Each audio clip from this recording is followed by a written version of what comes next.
Assalamualaikum warahmatullahi wabarakatuh. Bismillahirrahmanirrahim.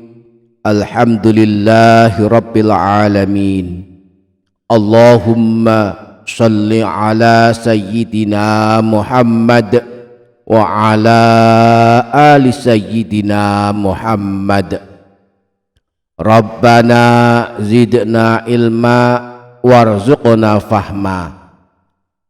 Rabbi shrah li sadri wa yassir li amri wahlul 'uqdatam min lisani yafqahu qawli. Amma ba'du. Selamat datang kembali di channel Menebar Hikmah Meraih Berkah.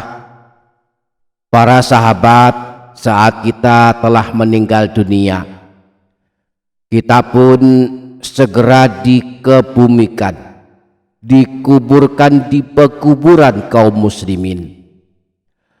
Dan saat telah berada di dalam kuburan, mulailah kita kehidupan baru yang disebut dengan alam kubur atau alam barzah. Disinilah kita mulai mendapatkan apa yang kita lakukan selama hidup di dunia. Hal yang hak dan benar adanya kelak di alam kubur adalah adanya siksa kubur.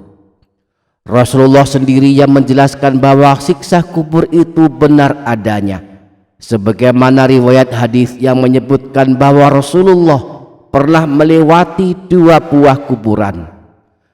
Lalu beliau mengambil pelepah kurma yang masih basah dan meletakkannya di atas 2 kuburan tersebut. Beliau pun menyampaikan bahwa ahli kubur di dalam 2 kuburan ini sedang disiksa.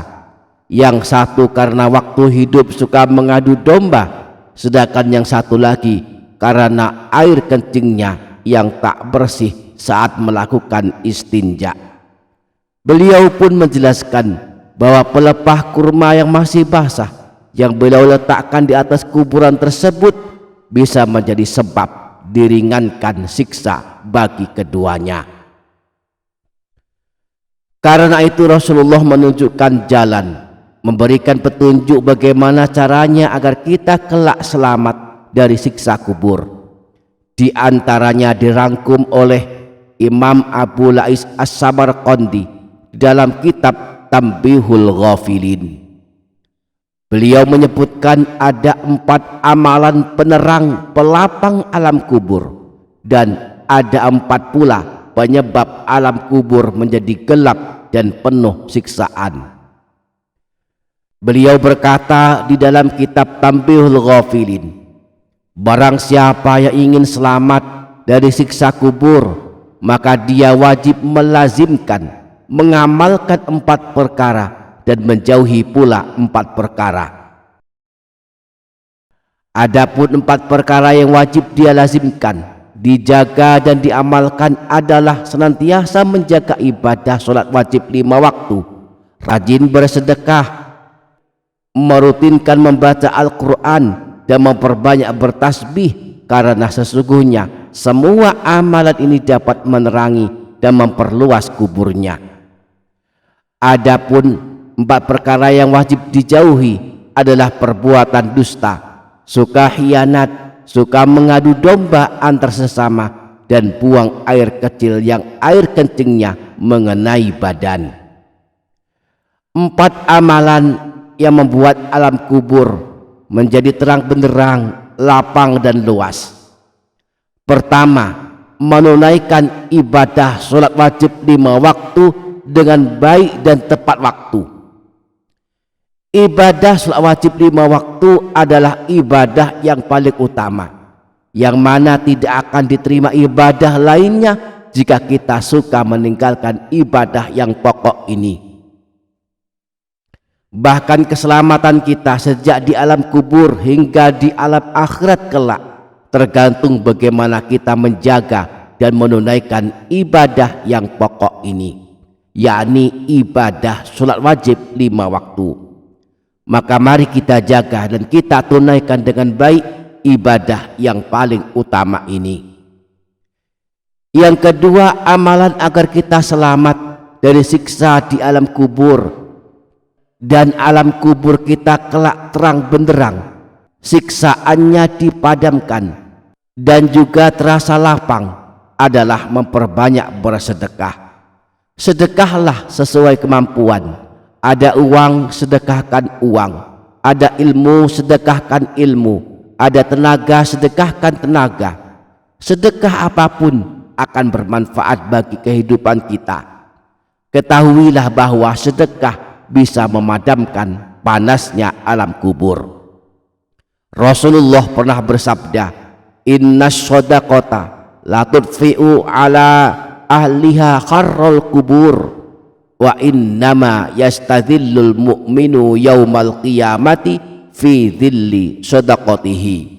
Sesungguhnya sedekah akan memadamkan panasnya alam kubur bagi orang yang melakukannya, dan kelak pada hari kiamat seorang mukmin akan berlindung di bawah naungan sedekahnya. Yang ketiga, amalan agar kita kelak selamat dari siksa di alam kubur adalah merutinkan membaca Al-Quran. Maka setiap malam habis maghrib atau habis isya atau sebelum tidur, kita sempatkan membaca Al-Quran, di antaranya dengan merutinkan membaca surah Tabarak. Surah Tabarak adalah surah penyelamat dari siksa kubur, sebagaimana Sayyidina Abdullah bin Mas'ud pernah berkata, yang diriwayatkan Imam Nasa'i, "Man qara'a tabarakalladzi biyadihil mulku kulla lailatin mana'ahu Allahu biha bin azabil qabri." Barang siapa yang membaca surah Tabarak atau surah Al-Mulk setiap malam, maka Allah akan menyelamatkannya dari siksa di alam kubur. Yang keempat, agar kita selamat dari siksa di alam kubur, hendaklah mengamalkan tasbih. Tasbih adalah subhanallah atau subhanallahi wa bihamdih, merupakan amalan penghapus dosa yang kelak menjadi penerang alam kubur. Rasulullah pernah bersabda, barang siapa dalam satu hari membaca tasbih subhanallahi wa bihamdih sebanyak 100 kali, maka diampuni dosanya meskipun banyaknya ada sebanyak buih di lautan. Semoga kita dapat mengamalkannya, amin ya rabbal alamin. Demikian para sahabat, insya Allah barakah, insya Allah bermanfaat dunia akhirat. Kurang lebihnya mohon maaf. Sampai jumpa di video berikutnya. Wassalamualaikum warahmatullahi wabarakatuh.